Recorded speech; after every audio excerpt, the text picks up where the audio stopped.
What's good? It's your boy Fanon.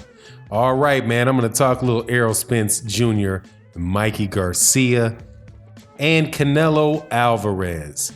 There are some sore losers in the Mikey Garcia bandwagon / camp. I guess I'll call it a camp now because the bandwagon already fell apart. And I'm going to rub it in a little bit, man. So a lot of people are trying to push and asking Errol Spence Jr. to dare to be great, to go move up to 160 pounds and fight Canelo Alvarez. I will cover that. Now, before I do that, I want to welcome you back to the channel, subscribers.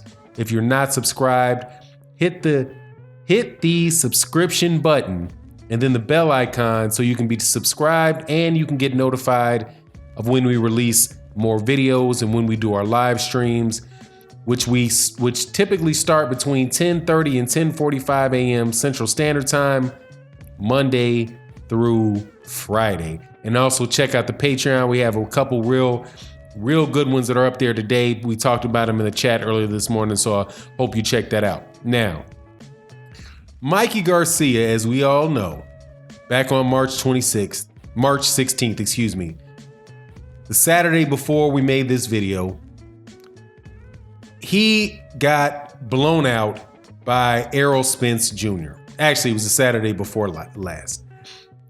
He got blown out by Errol Spence Jr. Wasn't a close fight. Errol won 12 rounds on 2 cards and 13 rounds on another card. Completely dominated Mikey Garcia. And it wasn't necessarily a size thing as much as it was a boxing thing. And we told you it was going to happen, that he was going to win. Whole lot of people trying to bet on Mikey, talk about all Errol Spence Jr. had was size, yada, yada, yada, yada, yada. But when the reality hit around 2 minutes into the fight, that Mikey Garcia didn't have a chance, I could hear the echoes coming out of the now defunct Mikey Garcia bandwagon about Errol Spence Jr. fighting, moving up and daring to be great and fighting Canelo Alvarez. First things first, let's address the elephant in the room. Mikey Garcia called out Errol Spence Jr. and jumped his happy behind up there to one weight class, not two, one weight class, from 140 pounds, where he beat Sergey Lipinets, up to 147 pounds after a brief respite at 135 again with Robert Easter Jr. But whether or not you say it's one weight class or 2 weight classes, regardless, he moved up, he called for the fight.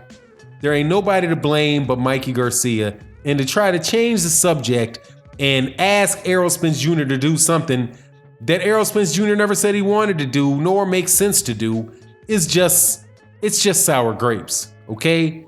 It's just sour grapes. First, Errol Spence Jr. has business to take care of 147 pounds. Mikey had business to take care of 135 pounds, but he decided not to take care of that business and to jump up on a fool's gold errand to get beat up by Errol Spence Jr. Mikey Garcia could have been great at 135 pounds. He had unified with Robert Easter Jr. All you had left was to fight the winner of Vasyl Lomachenko and Jose Pedraza. That's all you had to do. And he could now be looking to fight for an undisputed title at 135 pounds. That was right there for Mikey Garcia. But Mikey Garcia chose not to be great that way and go, like I said, on a fool's gold errand up to 147 pounds. Why would Errol Spence Jr. do the same thing? Doesn't Errol Spence Jr. have the right to learn from Mikey Garcia's mistakes? Errol Spence Jr. didn't want the Mikey Garcia fight. Let's also remember that Errol Spence Jr. got into the ring with Shawn Porter after Shawn Porter beat Danny Garcia to win the WBC title. That was the first thing that he did. He went to that fight as the IBF champion, jumped up into the ring with Shawn Porter and called him out. Shawn Porter didn't want to take that fight. And because Sean Porter, for whatever reason, whether it was Sean Porter, Kenny Porter, the WBC, Al Heyman, whoever it was, or whatever combination of those people, they did not allow that fight to happen. And it was only then that Errol Spence Jr. said, okay, well, if that's the only big name that I can get my hands on, I'll take that big name. I'll take Mikey Garcia. That's it. It's apples and oranges to compare Mikey Garcia and Mikey Garcia's situation with Errol Spence's situation. Mikey Garcia it was a bad decision for Mikey Garcia. And Mikey Garcia didn't even have to move up to 135 pounds to dare to be great. There's only 2 people in the last 10 years that have unified a weight division. That's Terrence Crawford at 140 pounds when he held the WBA, the WBC, the IBF, and the WBO belt. And he held it briefly, but he held it. That was not only daring to be great, he paid to be great. I think he had to drop an extra $150,000, $100,000, $150,000 in fees to the IBF just to get a chance to fight for those titles. The only other person to do that besides him was Alexander Usyk. Alexander Usyk at cruiserweight has the WBA, the WBC, the WBO, and the IBF belts. Unified to being an undisputed champion is something that is rare in boxing right now. Honestly, it might be more rare than people that move. And matter of fact, it is more rare than people that moved up multiple weight divisions. Floyd Mayweather Jr. moved up multiple weight divisions.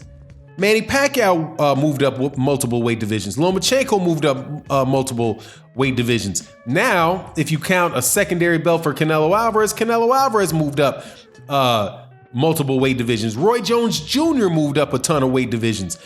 Roman Chocolatito Gonzalez moved up a bunch of weight divisions. That is something that people are doing on a somewhat regular basis. But to be the undisputed unified champion in a division is something that is far more rare than moving up weight classes. And Mikey Garcia decided not to take that route. I think Errol Spence Jr. should dare to be great by doing what it seems like he wants to do, which is unify the welterweight division. There is his next fight, if Manny Pacquiao doesn't take it, is going to be will most likely be against Sean Porter. That would be a unification fight. Then you have the WBA, and then you have the Terrence Crawford fight in the WBO, which, by the way, a report came out earlier today. Errol Spence Jr. said, yeah, that's probably the most difficult one to make. But hey, if the camps were able to make Manny Pacquiao versus Floyd Mayweather Jr., then they should be able to make Terrence Crawford versus Errol Spence Jr. Now, before people say, well, Terrence Crawford and Errol Spence Jr. is not Floyd Mayweather Jr. and Manny Pacquiao. And that's right. It's not that big of a fight, which is all the more reason to be able to make it. Where there's that much less on the line for everybody, you would think that fight would be able to be done. And so Errol Spence Jr. said that he's open to that fight, and that's a fight that should eventually be able to happen. I would hope that it could happen sooner than later, but if it doesn't happen, if it happens later, people familiar with this channel know who's I would lay that on the head of. But regardless, Canelo Alvarez also has the same thing to do. He is trying to be great, from what I understand, by trying to unify the 160-pound division. Right now, he is a unified champion. He has I believe he's the WBA and the WBC. And now he'll be fighting the IBF guy in Daniel Jacobs.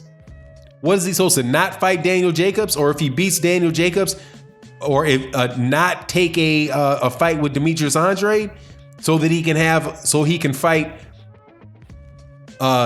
Errol Spence Jr. moving up 2 weight classes and bypassing a lot of good and very dangerous fighters on the way.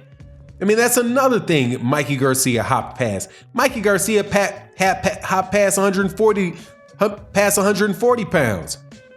I mean, he could have been great there. You got all kind of good fighters there at 140 pounds.